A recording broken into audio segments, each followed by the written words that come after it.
నమ శివాయ. జయ కొండదేవత మహాశక్తి అంబవారు వనదేవత. జయ కొండదేవతాయ నమ.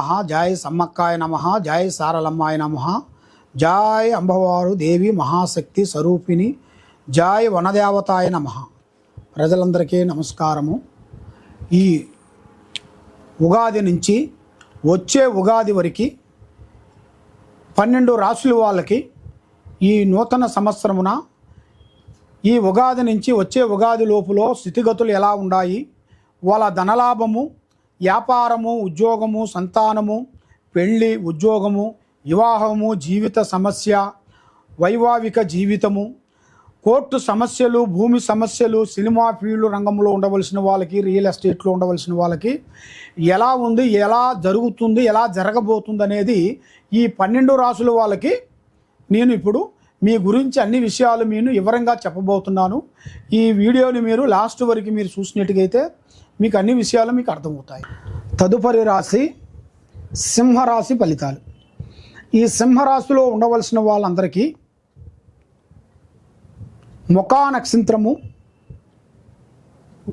1, 2, 3, 4 పాదములనగా, పుబ్బా నక్షత్రము 1, 2, 3, 4 పాదములనగా, ఉత్తరా నక్షత్రము 1 పాదం అనగా కలిస్తేనే సింహరాశి ఫలితాలు. మరి ఈ సింహరాశిలో ఉండవలసిన వాళ్ళకి ఆదాయములో 11, ఖర్చులో 11, రాజపూజిత 3, అవమానాలు 6. మరి ఆదాయ రంగంలో చూసుకుంటే ధనప్రాప్తి యోగంలో ఎంత సంపాదిస్తారో అంత ఖర్చు అయిపోతుంటుంది. లక్ష్మి వస్తుంటుంది పోతుంటుంది, వస్తుంటుంది పోతుంటుంది. కానీ చిన్న వయసు నుంచి చాలా వరకు కష్టపడుకుంటూ కుటుంబ బాధ్యతలన్నీ ఏపీ మీద వేసుకొని కుటుంబాన్ని డెవలప్మెంట్ చేసి చాలా వరకు చాలా ఫాస్ట్లో ఉంటారు వీళ్ళు. స్త్రీ రంగంలో కానీ పురుష రంగంలో కానీ వీళ్ళు చేయాల్సిన కార్యక్రమాల్లో కానీ, ఉద్యోగంలో కానీ, వ్యవసాయంలో కానీ, రియల్ ఎస్టేట్లో కానీ, వీళ్ళు చేసే పనిలో కానీ చాలా ఫాస్ట్గా ఉంటారు వీళ్ళు. మరి ఈ సింహరాశిలో ఉండవలసిన వాళ్ళకి ఏదైనా మాట దాగదు, యథార్థంగా ఉంటారు. ఏదైనా ఒక మాట స్పీడ్లోనే ఉంటారు కానీ ఒక మాట వెనక ఉండదు వీళ్ళకి. ఎందువల్ల అంటే ఇలా రాశి ఫలాన్ని బట్టి ఇలా మనస్తత్వము, ఇలా విధానం కూడా మారిపోతుంటుంది. మరి ఈ సింహరాశిలో ఉండవలసిన వాళ్ళందరికీ మరి ముఖ్యంగా కోపం ఎక్కువగా వస్తుంటుంది. కోపం అంటే విపరీతమైన కోపం. ఒక మనిషి వీళ్ళకి ఏదైనా ఒక మాట చెప్పారనుకోండి, వీళ్ళకి వాళ్ళ మీద కోపం వస్తుంటుంది. మరి వీళ్ళు ఆ కోపాన్ని వీళ్ళు కంట్రోల్ చేసుకుంటేనే కదా వీళ్ళ మంచిగా ఉండేది. ఆ కోపాన్ని వీళ్ళు కంట్రోల్ చేసుకోకుండా ఉంటే మనకి ముఖ్యంగా నోరు జాగ్రత్త అన్నారు. మన వాయిస్ కరెక్ట్గా ఉంటే మనం ఎక్కడికి పోయినా కూడా అన్ని విధానాల్లో మనం రాగలుగుతాం. ముందు వాయిస్ కరెక్ట్గా లేనిది అయ్యా అన్నదానికి, అన్న అన్నదానికి, అరే అన్నదానికి ఎంతో డిఫరెన్స్ ఉంటుంది.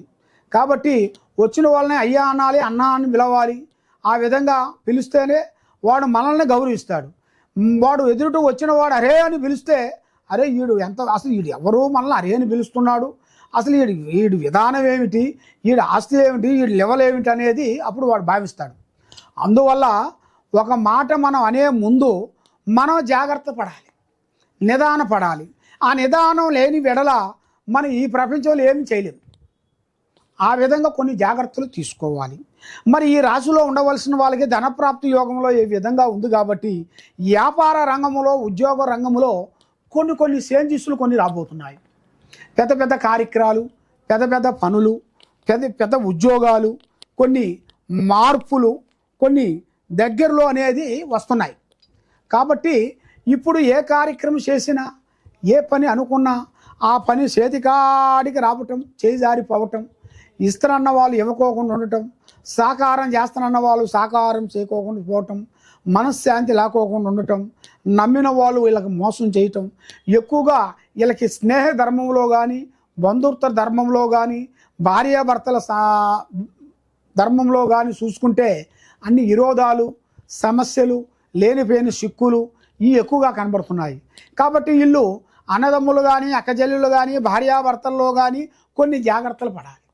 కొన్ని జాగ్రత్తలు పడుకోకుండా అశార్థగా ఆలోచించినట్టుకైతే చాలా వరకు ఇబ్బందులు అయ్యే మార్గాలు కూడా కొన్ని కనబడుతున్నాయి. మరి ముఖ్యంగా విద్యాదారులందరికీ మంచి విద్య, మంచి ఆలోచన, మంచి విధానం అనేది ఇలా జాతకంలో కనబడుతుంది. మరి వీళ్ళకి విదేశాల ప్రయాణాలలో వెళ్ళి విద్య పెద్ద కంప్లీట్ చేసుకొని పెద్ద పెద్ద కార్యక్రమాలు కొన్ని పూర్తి చేసుకొని అభివృద్ధిగా రావాల్సిన యోగం కూడా ఇలా జాతకంలో ఉంది. మరి కళ్యాణ యోగంలో చూస్తే అది వేగంగా అనుకూల విధంగా వీళ్ళకి కళ్యాణ ప్రాప్తి మంచిగా జయప్రదంగా అవుతుంది. మరి గృహ ప్రవేశాలు కూడా వీళ్ళకి అనుకూలమైన గృహ ప్రవేశాలు జరుగుతాయి. మరి వైవాహిక జీవితంలో కూడా చూసుకుంటే చాలా వరకు వీళ్ళకి భార్యాభర్తల మధ్యలో కూడా ఎలాంటి అవకతవకలు అనేది ఉండవు. మంచిగా అభివృద్ధిగా పొంది మనశ్శాంతిగా ఉండాల్సిన యోగం అనేది వీళ్ళ జాతకంలో కనబడుతుంది. మరి కోర్టు సమస్యలు కానీ భూమి సమస్యలు కానీ మరి వీళ్ళ జీవితంలో చేయాల్సిన కొన్ని పెద్ద పెద్ద లక్షణాలు ఉంటాయి, కొన్ని వీళ్ళ మైండ్లో ఉంటాయి. వీళ్ళ మనసులో ఉన్న గోల అంటే ఫలాన్ని చేయాలి, ఒకటి సాధించాలి అన్న ఒక పట్టుదల, అది వీళ్ళకి తప్పకుండా విజయవంతమయ్యే మార్గాలు కూడా కనబడుతున్నాయి. మరి వీళ్ళకి సినీ ఫీల్డ్లో ఉండవలసిన వాళ్ళందరికీ, రాజకీయంలో చేయవలసిన వాళ్ళందరికీ, తర్వాత రియల్ ఎస్టేట్లో చేయాల్సిన వాళ్ళందరికీ, ఇలా చేయాల్సిన బిగినింగ్స్లో ఉండవలసిన వాళ్ళందరికీ ఇప్పుడు వీళ్ళకి మంచి అద్భుతమైన విజయాలను సాధించాల్సిన యోగము కనబడుతుంది.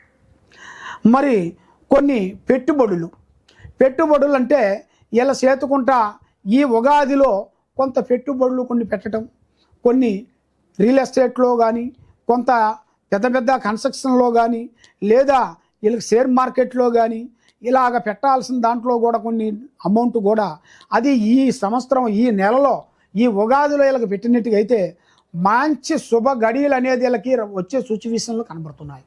కాబట్టి ఎక్కువగా వీళ్ళు పూజించాల్సింది అన్నిటికన్నా ముఖ్యంగా దైవ బలం చాలా గొప్పది. మరి ఆ దైవ బలాన్ని మించింది ఏదీ లేదు.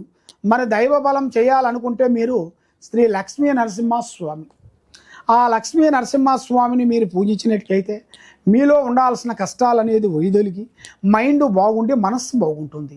మరి దాంతోపాటు అమ్మవారు దుర్గాదేవత శ్రీ కనక దుర్గా అమ్మవారిని మీరు పూజించండి.